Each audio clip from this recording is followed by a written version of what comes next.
The Black Doctors podcast highlights the stories of minority professionals with the goal of inspiring others. Season 2 provides more episodes and features a wider variety of professions. If you like what you hear, please subscribe and share with others, because the next generation can't be what they don't see. Tune in every Monday to hear our stories told by us.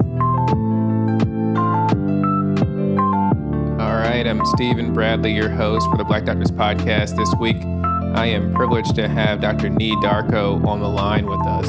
Excited to be here, brother. Thank you for having me on. Dr. Darko, he is a trauma surgeon by training. In addition to that, he is an entrepreneur, he is an author, he is the host and creator of Docs Outside the Box podcast, which is an amazing resource that highlights the lives of physicians who have stepped outside the traditional role as healers and done amazing, incredible things.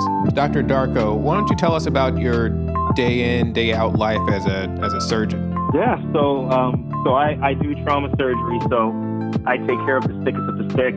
I just basically take care of people who weren't expecting to be sick, if you like that. So if you're in a car accident, if you needed, or if you had appendicitis, or whatever type of surgical emergency that you can imagine. If you got stabbed, most people don't wake up expecting to be stabbed or in a bad car accident.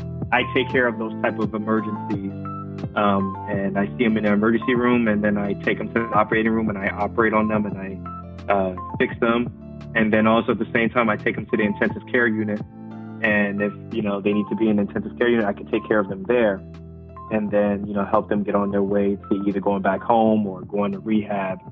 So that's really one of the biggest moments of pride that I have from a physical, physician standpoint, is just being able to take care of people in all phases of care and not having to hand that off to someone else.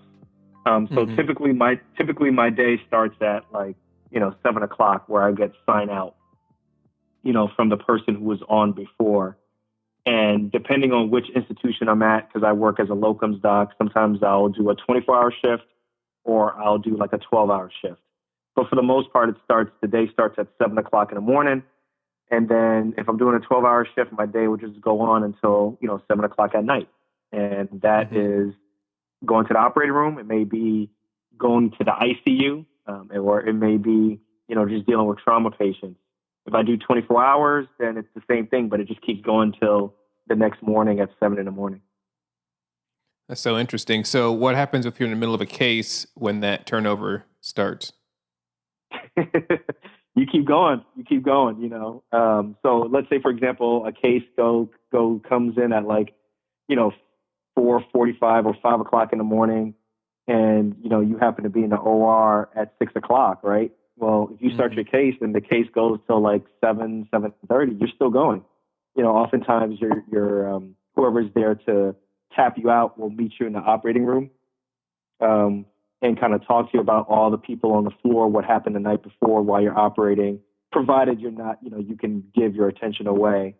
Right. Or, a lot of these situations, you have residents or you have physician assistants. So the person who's coming on can get the sign off from them. So there's multiple ways in which there's a safety backup system, so that, whoever's coming on can get information, whether it's directly from me or through my residents or through physician assistants, or just come up to the OR and we'll just talk face to face. And as a locums doc, do you usually work at the same couple of hospitals, or it's different every week? No. So I try to find some consistency. So I try to make sure that I work at the same hospitals in a rotation. So maybe at hospital A, I'll be working there for a week, 2 weeks in a row. But I try to make sure that I try to stay mainly at 1 to 2 hospitals, maybe even 3 hospitals for an entire year at a time. I try not to go from hospital to hospital A to B to C all the way down to Z in a year, because it just makes it really difficult from a travel perspective. Trying to keep all the logins and trying to know all the different people living in different hotels. That stuff gets old really quick. So I think for anybody who's listening, if you're thinking about doing locums and you're attracted to, just kind of being your own boss, try to find 2 or 3 hospitals that you can work at and that you can rotate, and keep those for a year or 2 if you can. And I think you'll find that the experience will be really good, because, yes, you'll be able to change up, locations and change up scenarios often, but you're not literally going to a different hospital, learning something new, trying to learn the new, political stuff that's going on with people in the administrative offices and all that stuff. So I always tell people just try to find like 2 or 3 hospitals and stick to that for a couple of years if you can. And the hospitals you do work at, are these community hospitals, academic centers? What type of hospitals are they?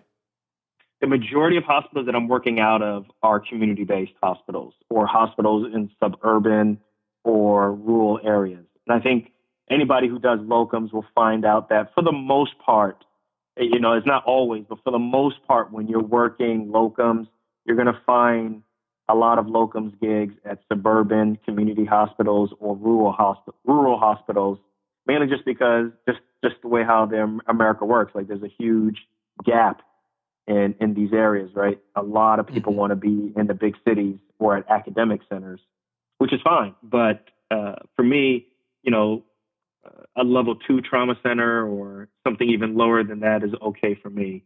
I did my training in Atlanta with Morehouse School of Medicine at a level 1 trauma center at Grady Memorial Hospital. So I got my fair share of training. And then from there, I went to University of Miami, I ride a trauma center. And for me, it was just a continuation of Grady. It was just Grady of Miami.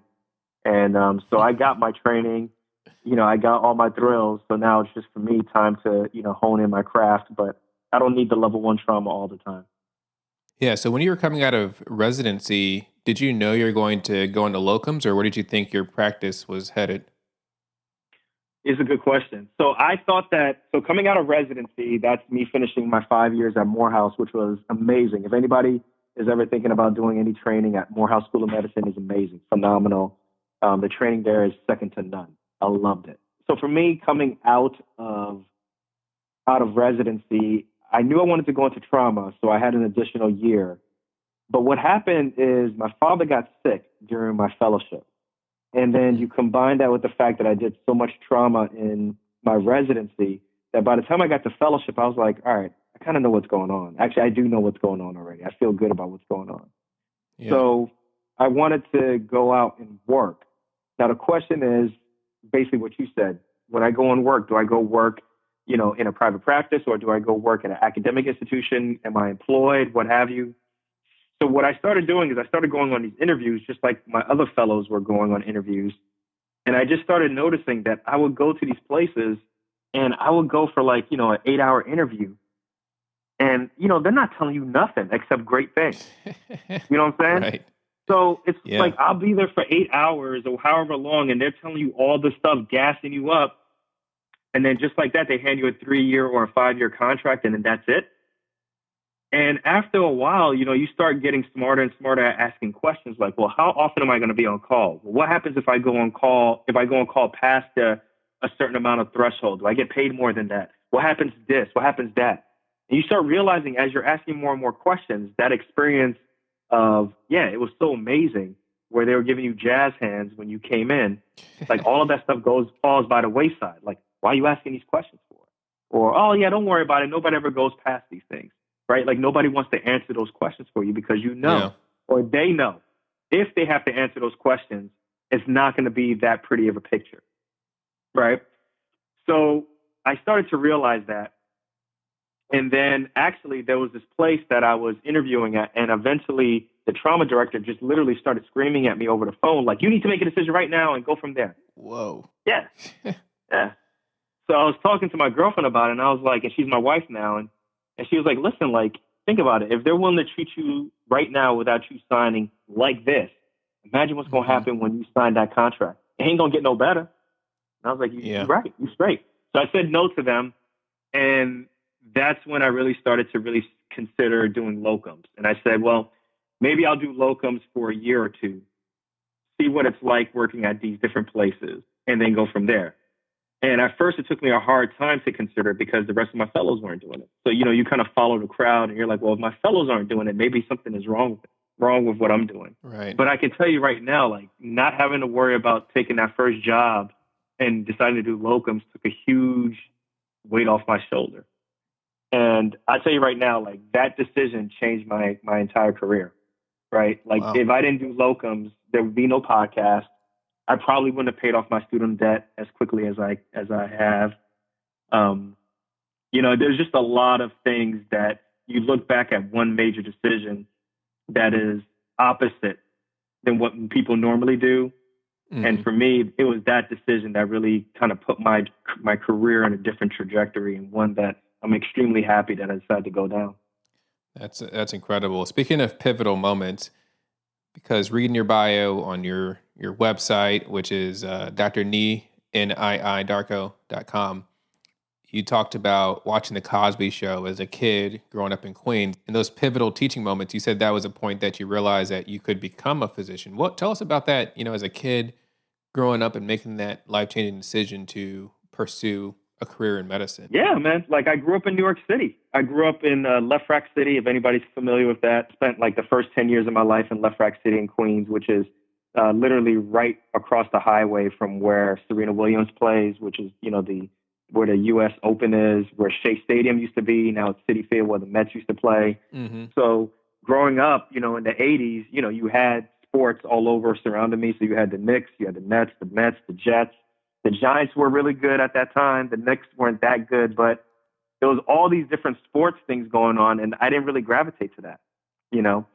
For me, it was what I saw on TV, particularly like all of these different doctor shows, right? Like, I don't know if anybody's young enough to remember, but when I was growing up, like, there was Trapper John, there was St. Elsewhere with Denzel Washington was on that bad boy. There was a whole bunch of different shows, but the concept of Heathcliff Huxtable really, really hit me, because it was just like, man, like, he lives in Brooklyn in a brownstone, which is really nice, right? He's got his office downstairs. He's got a beautiful wife. She knows what she's doing, right? So, like, she's coming correct. His kids are really good. He's funny. I'm watching this guy every Thursday. I'm like, this is what I want to do, right? Like, what else could I want? What else more could I want, right? So I knew then, I was like, man, I think this is what I really want to do. But you don't really know. Like, for me, at least, my mother is a nurse's aide, and that's it. Everybody else, my dad is into computers, but that was it, right? So I didn't know anything else about being a doctor. I didn't know about the time that they put in. I didn't know about the education. I didn't know any of that stuff. So over the next several years, and that's obviously elementary school, but then once you get into high school, and then you get into college, you start exposing yourself more and more to it. And I was like, yeah, this is what I really want to do. And it wasn't until, if there's pre-meds listening right now, make sure you do those summer enrichment programs. So before I went to my school, Lehigh University, they had this summer enrichment program for minority students, right? Because you know how it is. It's a little difficult to go from where I grew up, which is Irvington, New Jersey, to, Lehigh University. Sometimes it's a little bit hard to transition, not because you can't do the work, but it's just a little bit difficult to transition in a different environment, right? So they put you in the summer enrichment program. You take some courses, you get some credits, you meet the people who are going to be, your future classmates and so forth. But at the end of that summer program, they had this alumni barbecue. And I met this trauma surgeon named Dr. Jordan Garrison. And he was like 20 years ahead of me. He graduated from Lehigh, and he was a trauma surgeon in Newark. Where if anybody who's familiar, where I just said, Irvington and Newark are right next to each other, right? And he was like, listen, you're interested in being a doctor? I'm like, yeah. He's like, listen, I'm a trauma surgeon. Why don't you come, spend, some time with me before you go to school, like to start the real year. So I remember, I was like, all right, I'll do this. So I went. I remember the first time I went to hang out with him. This was around the evening time. My mother and my father dropped me off right in front of their emergency room. And him and my mother, they shook hands. My parents bounced. And then he said, yeah, let's go and talk. Let's walk towards the ER. And right as we're walking in, his pager goes off. And he's like, listen, young fella, just stand in the corner. Don't do anything. Just stand in the corner and this is what's going to happen. And like literally like 3 minutes later, this young guy comes in, and he's screaming because he's in pain. And like, there's like this huge, like bunch of army of people who have like yellow gowns on, and they're tending to him, and he's screaming, and they're turning him on his side. And you can just see, I could see like some like blood coming from his back, and you can see there's like bullet wounds, at least to me. Yeah. And there's people going all over the place. and you just see Dr. Garrison just telling people what to do, but he's just calm, telling people what to do. And for me, it's like, this is chaotic, man. It's crazy. But for him, it's organized chaos, right? And then after like about 10 minutes or so, he's like, all right, enough. And like, we're going upstairs to the OR. I was like, all right, well, I can't go anywhere.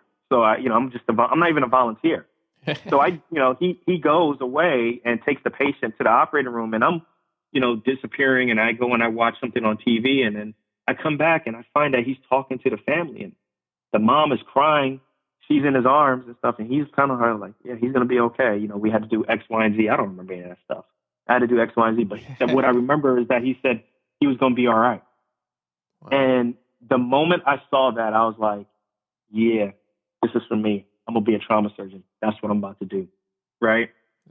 And, you see, you see an African-American surgeon with, at that time, he had like a nice fade going on, and he drove a nice car, and he knew exactly what he was doing. Right. And not only could he operate, not only was he in charge, not only was he able to console the family, it was just like all of these things all together. I was like, yeah, that's what I'm about to be. I want to do that. Right. So it's really important. The reason I tell that story is like, it's really important to see people who look just like you doing it. Mm-hmm. Right. Because that kind of takes the shroud off of things and say, well, if he can do it and he went to the same school as I did and he's mad down, why can't I do it? Right.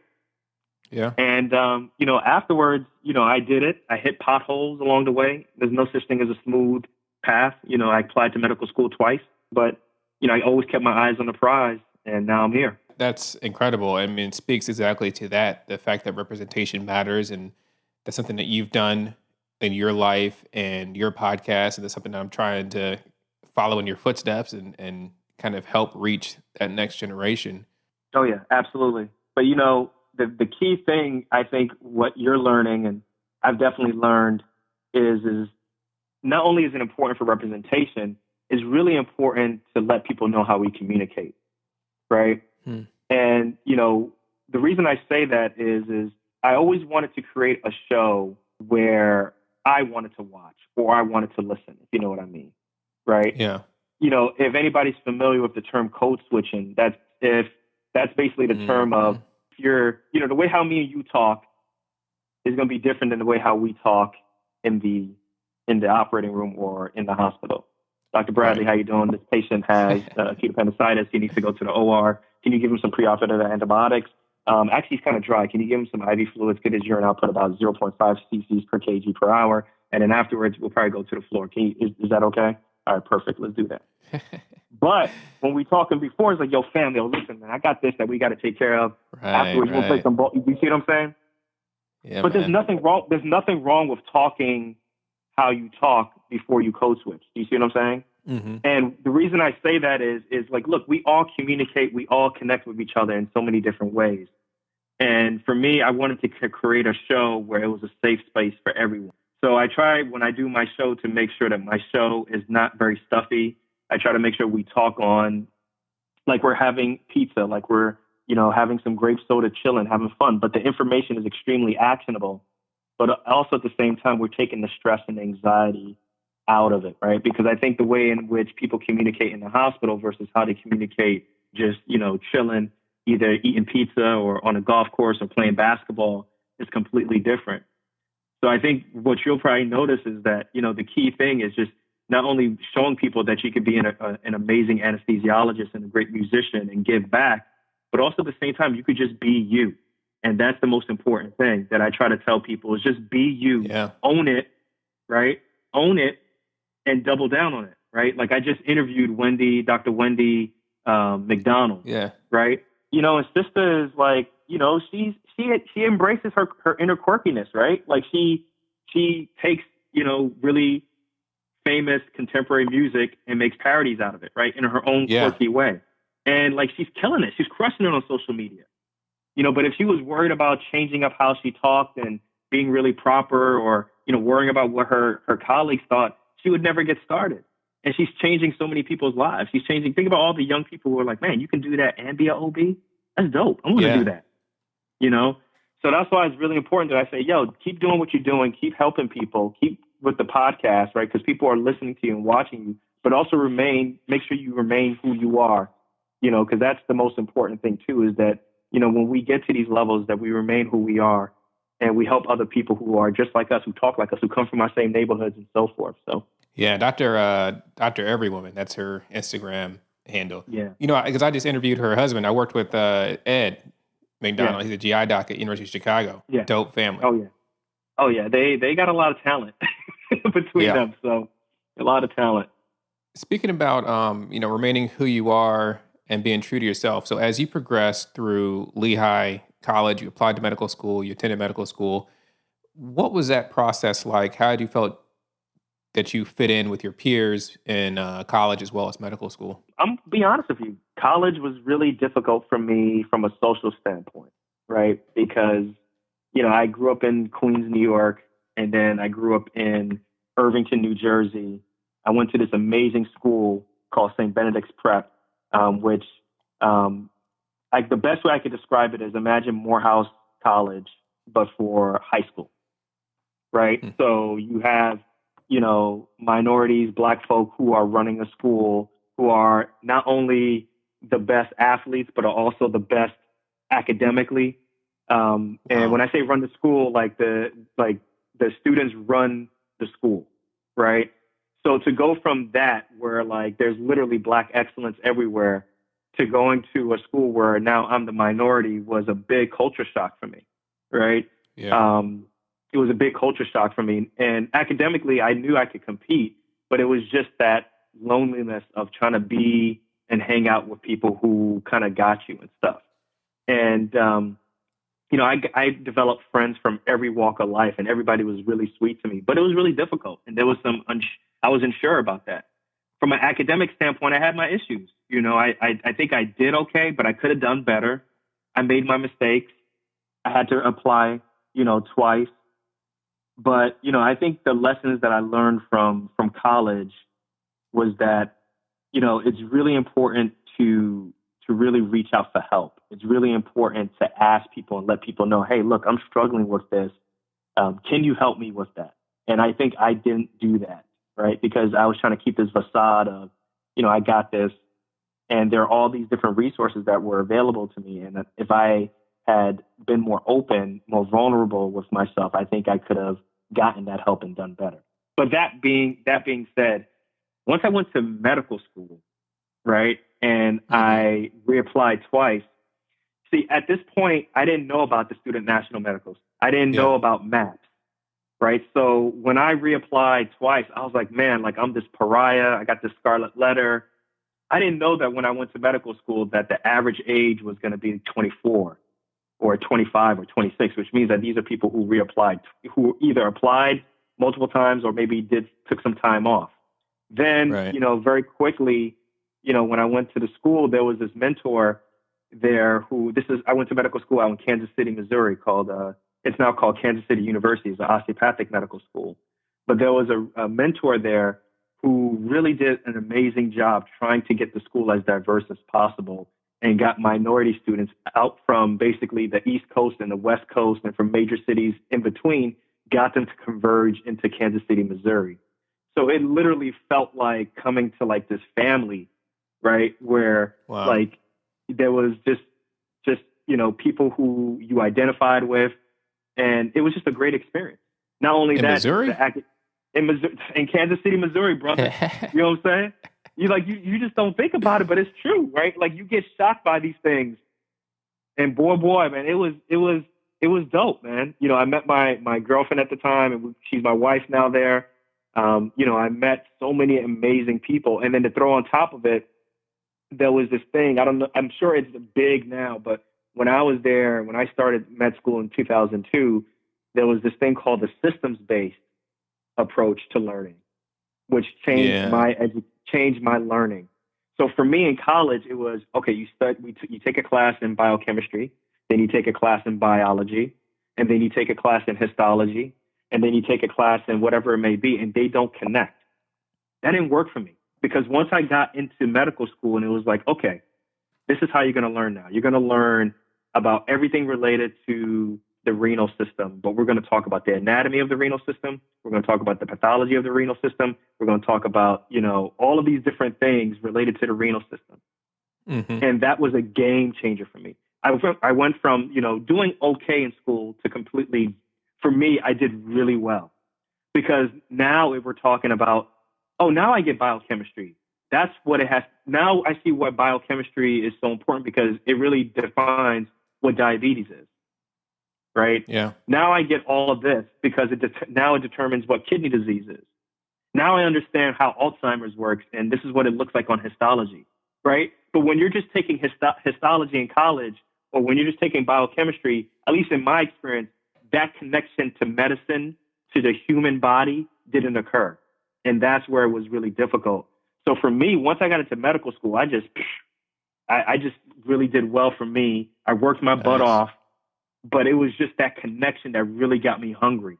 Plus, being around people who look like me, who were doing really well also, really was great. And then being a part of SNMA, the Student National Medical Association, was it was amazing. That right there was amazing. And, between me and my wife, we got involved in national leadership. It really, really was an amazing time. There's always that question that's being asked, what makes a good doctor? And for so long, it was board scores only, and now they're starting to look at other things. And so many people did not have that chance to become that fantastic doctor because there were doors that were closed. So it's just incredible. Once you get to medical school, you just took off and thrived. Oh, yeah, absolutely, man. It really is about your environment. It really is about your environment, because everybody who's listening to this show and you're wondering, you can do this. Trust me, because I've been to the school and I've seen people who were like, how did you get into the school? And if they can make it, everybody can make it. If I can make it, trust me, you can make it. It's funny you mentioned that whole notion of who makes the decisions as to what's going to be a good doctor. This really harkens back to the whole communication thing, right? Like you having a podcast. And the reason I say that is 20 years ago, you having a podcast and talking directly to people who are interested in how Black doctors become who they are, it would have never existed, right? Yeah. Someone would have told you, someone was going to tell you when this show was going to happen or if it wasn't going to happen. So that now that the internet is here, you make that decision. You decide that you want to have this show and people are going to listen. It's the same thing with who makes the decision as to who becomes a good doctor or not. Like who makes that, like based off of what? Based off of board scores. I mean, how many people have we seen completely dominate on board scores but don't know how to relate to their patients? Right? Exactly. And that's a big deal. And people say, whatever. No. That's a really big deal. If the patient doesn't feel comfortable with you, or you can't elicit a really good history from them, or you can't do a thorough physical examination, or you can't, and what we're starting to really understand is if you can't empathize with your patient, i.e. healthcare disparities, then what good are you really doing, right?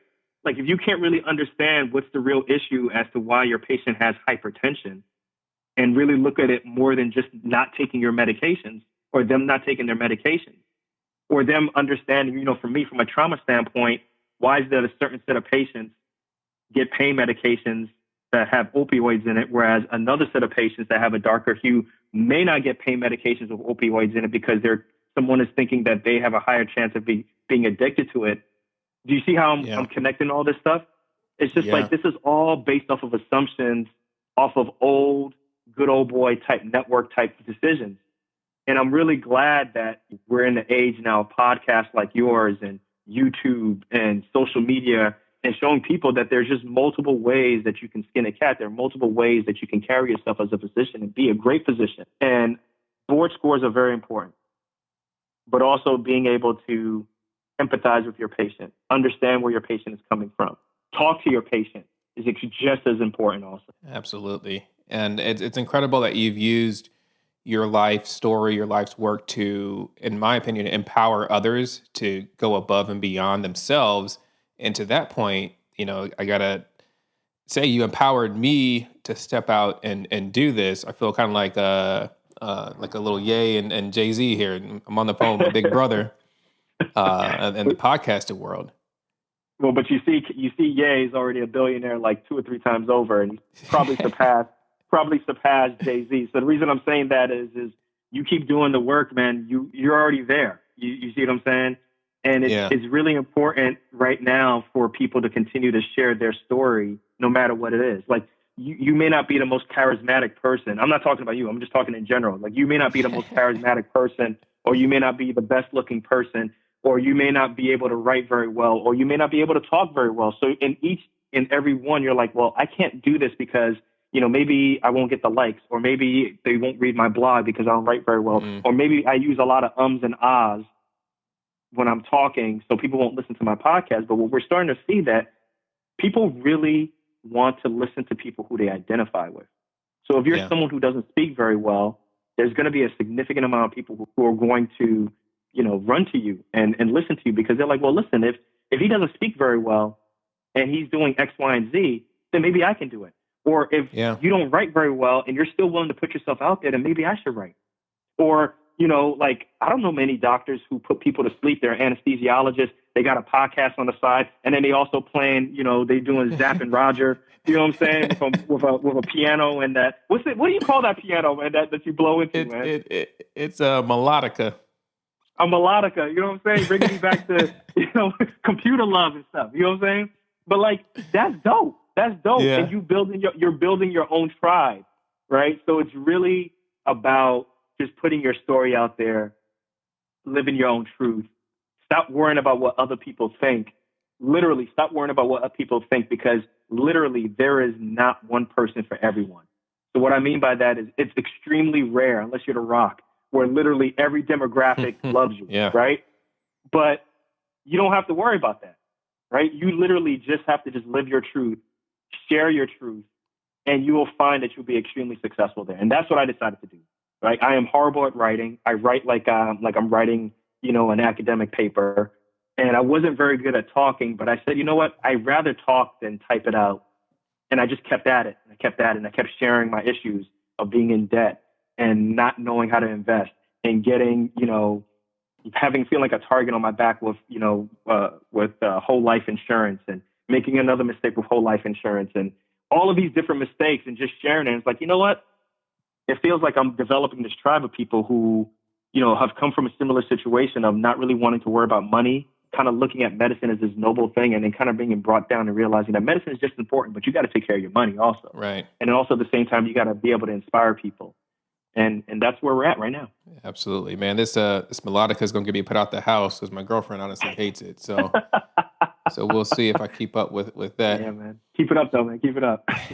So back in March of this year, I mean, this year has been crazy, so crazy. But March 7th, you posted on Instagram, because I've been following you for a minute, but this post for some reason resonated. It was 7 reasons why docs should get off their butts and start podcasting. So I went ahead, I clicked the link. I'm like, yo, this dude wants to get me on a mailing list or whatever.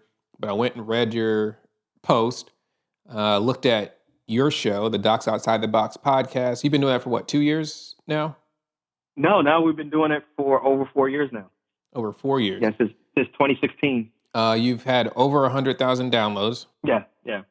We're getting close to 1 million now. Close. All right, I got some. Well, we got to update your website, man. Oh, is it? I must say, yeah, I got to do that. I'm trying to be Larry King over here. I got some outdated information. You were. I keep you on your toes. Keep you on your toes, brother. That's. You were voted one of the 50 best doctors on Instagram to follow. That was by Board Vitals, and your podcast has consistently been in the top 100 podcast on iTunes for career-related material. Tell us about this Docs Outside the Box podcast. How did it start? How's it going? So Docs Outside the Box started because I really felt like I was on this like on-ramp to or already on the hamster wheel of life. You know what I'm saying? And what I mean by that is, as I take you through college, right? Like, or even high school, you're like, man, I want to be a doctor. I can't wait to get into college. Man, I'm in college. I can't wait to get into medical school. I can't wait to, once I get into medical school, I can't wait to be a resident. Once I finish residency, I can't wait to be a fellow and then an attending. And each time you're living your life 4 to 5 years at a time, right? You're moving from place to place. There's always that next challenge. But what happens when you become an attending and there's no more of that challenge? Now it's just, all right, now you got to work, right? Now you got work, right? And I was just like, all right, well, this is it. Like, that's it. Like, I just work and I work till I'm like in my 60s and then I'm bouncing. Yeah. And I was like, Tiring. yeah, I don't want to do that. I don't want to just do that. And this is where the story of Locums comes in. So I did Locums that first year after fellowship, and I met some people who were just phenomenal. Like, I met people who were, there's one guy literally was doing medical humanitarian work in like war-torn areas of the world, particularly like at the time he was in the Sudan, and he would spend actually more time in the Sudan than he would in the United States. He would just come back to the United States just to make some money so that he can live and spend the majority of his time in Sudan. Wow. I didn't know you can do that. You know what I'm saying? I didn't know you could do that. Then I met some people. I met this woman who was a medical consultant for a TV show on CBS. I didn't know you can do that. And then I just met another doctor who is coaching other doctors. I didn't know any of this stuff. And I'm just sitting there like, why is it that I don't know any of this stuff? So at the same time, I was listening to podcasts for myself, trying to learn how to pay off debt and all these different things. And I was like, wait, is anybody doing a podcast on doctors who are, kind of taking this non-traditional path and, trying to just be as extraordinary doctors as they can? And I looked and I couldn't find it. And I just, at the time, when you have a network of people who are helping you to level up. And my network of people are people who started Tour for Diversity, people who were in SNMA, just people who I knew who were coming from my walk of life who are extremely successful. So I said, look, why don't I start interviewing you? I'll put it on wax because I just want to know what it takes to be successful like y'all have been doing. And then we'll go from there. And slowly but surely, it just started building, momentum. And people started leaving reviews on Apple Podcasts at the time, which was, the prominent thing. Now it's Spotify. And I just started getting more and more people saying, like, you need to do more episodes. And I was like, you sure? And they're like, yeah, you need to do more. So I just started doing more, and the rest is history. And, the big thing now that we focus on is we focus on the 3 M's of the show. The 3 M's are 1, money, right? So we focus on money, like the personal finance things that you as a doctor need to take. How do you pay off debt? How do you invest if you've never invested, right? People just assume that you're just smart, you know how to invest. No, there's a lot of people who don't know how to invest, right? And they get intimidated by that, right? How do you budget? If you want to get a Tesla, how do you make sure that you prioritize your life so that you can have a Tesla but still invest, still pay off your debt, right? Because you can afford anything once you become a doctor, but you still can't afford everything, right? So that's really important. Then the second M is mindset, right? We talk about everything related to the growth mindset. There's the fixed mindset, which is like all I've ever done in my life is X, and that's all I'm ever going to be able to do. That's it, right? Whereas the growth mindset is I've trained in X, but I can turn around and do Y, right? And that's big for physicians because a lot of physicians talk themselves out of, going into real estate or starting a podcast or starting a business or whatever it may be. And it's like, dog, like, really? Like, you trained to do the hardest thing that most people can't do. 1% of the population are physicians, even less than that. And you mean to tell me you don't know how to do real estate, or you don't want to learn how to do real estate, or you don't even want to know how to start a podcast or do a YouTube channel or do a coaching course? Like, it don't make sense. So let's talk about how we can get our minds more open to embrace those other things just because it's uncomfortable. And then the third M is thinking about more than just you. So we're talking about mission. We're talking about doing medical humanitarian work, which is what I do in Ghana, where I'm originally from, and my wife comes with me. We're talking about social advocacy, obviously how more doctors can really get involved with really advocating for people outside of just you, right? There's always someone who's a station below you in life. How can you make sure that you can do things so that their lives can be better? So those are the 3 things that we focus on the show to make sure that doctors have extraordinary lives, to make sure that they are a doc outside the box. Man, I'm over here taking notes. I'm not recording the whole podcast episode. But that's I'm glad that's how it should be, though. You know what I'm saying? It's just we gotta learn from each other, right? Because this is if you keep it to yourself, that's how it was before, right? Like it's like you do before you release your Picasso, you make sure that you're in your closet or wherever you are and you're painting this Picasso, and when it's ready, that's when you show it to people. But life is not like that anymore, right? Yeah. The way how it is now, you got to share your process with people. That's how you build legitimacy, right? Like, how do you play all those instruments? Well, I want to see you playing those instruments and making mistakes on Instagram and whatever you're using, so that if I ever want to include instruments into my intro, I know I can go to Dr. Stephen Bradley and talk to him because he knows what he's talking about. Same thing with a podcast. Right. That's how it works. It's dope, man. Yeah, DJ Doc B Rad. That's my stage name. Oh, DJ Doc B Rad. Okay. All right, I got you. All right. But I think probably one of the things that I'll probably leave the audience with is just really understanding the concept of, you know, how powerful money is. And what I mean by that is money shouldn't consume you, right? But money is a tool. And what I mean by that is particularly in our community, we don't really talk about, one, how to invest money. Oftentimes we tell our kids, save your money, right? That's what my parents did. My parents are from Ghana, West Africa. Yeah, my parents are blue collar workers. Like I said, my mom was a nursing assistant and my dad was, you know, he worked on these computer systems in the Federal Reserve. He would fix those computers. The best they can tell me to do was save your money, work hard and save your money, right? And then I also paid that safe tax. And what I mean by that is I was the first generation, which means I had to do a safe occupation, a doctor, lawyer, a teacher, an engineer, or, you know, an embarrassment to the family, whatever, you know what I'm saying? Like, you got to choose those first options. Otherwise, you know, so I became a physician. But it's really important to understand that you can make money work for you. And putting money in the stock market or investing it in many different ways, whether you're investing in a company or investing it in real estate or investing it by investing in yourself, there's so many different ways that you can make money work for you and use it as a tool to give you the life that you really deserve and that you want. And I think once you look at it that way, you really start to understand that, wow, like I can't just, you know, it's really important not to let someone just manage my money for me, because nobody's going to take care of your money more so than you. But also at the same time, if you want your life to be a certain way, you don't have to think about your money all the time. You just have to know enough to say, you know what, I think it's important that I invest my money so that it gives me a certain rate of return, because I want to make sure that when, you know, I'm of a certain age, I want to practice the rest of my life in Ghana, West Africa, or I want to, you know, do X, or I want to do Y, right?